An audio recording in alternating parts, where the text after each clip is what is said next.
Breaking news, Jason terdakwa penganiaya perawat Siloam dituntut 2 tahun penjara. Sidang kasus penganiayaan seorang perawat Rumah Sakit Siloam dengan terdakwa Jason Cakrawinata kembali digelar di Pengadilan Negeri Palembang pada Kamis 22 Juli 2021.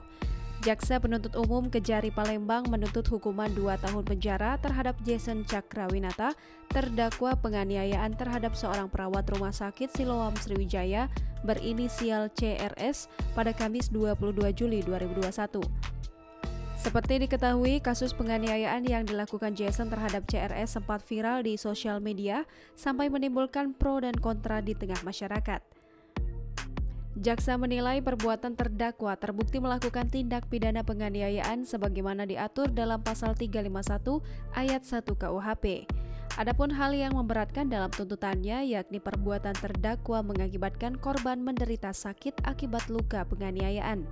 Menanggapi tuntutan tersebut, majelis hakim memberikan kesempatan 1 minggu bagi Jason dan penasihat hukumnya untuk menyusun nota pembelaan atau pledoi. Jason sendiri menyaksikan jalannya persidangan secara virtual dari ruang tahanan.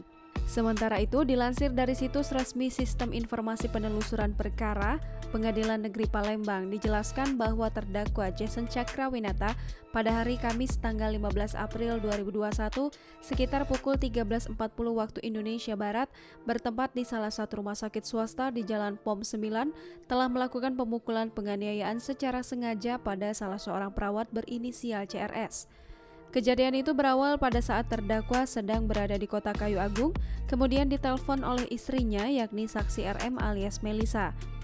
Telepon itu memberitahu bahwa anak terdakwa yang sedang menjalani perawatan di rumah sakit mengalami luka di tangan setelah infusnya dicabut.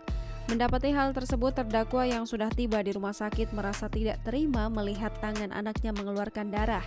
Terdakwa lalu marah hingga melakukan pemukulan pada suster CR. Perbuatannya tersebut terekam kamera dan tersebar luas melalui jejaring media sosial. Sehingga perbuatan yang dilakukan terdakwa viral di jaring sosial dan banyak mendapat kecaman dari netizen. Namun tidak sedikit pula netizen yang mempertanyakan kejadian sebenarnya dan menganggap perbuatan pelaku pemukulan pasti ada sebab di awalnya, sehingga memancing pelaku untuk melakukan pemukulan seperti yang tampil di media sosial tersebut.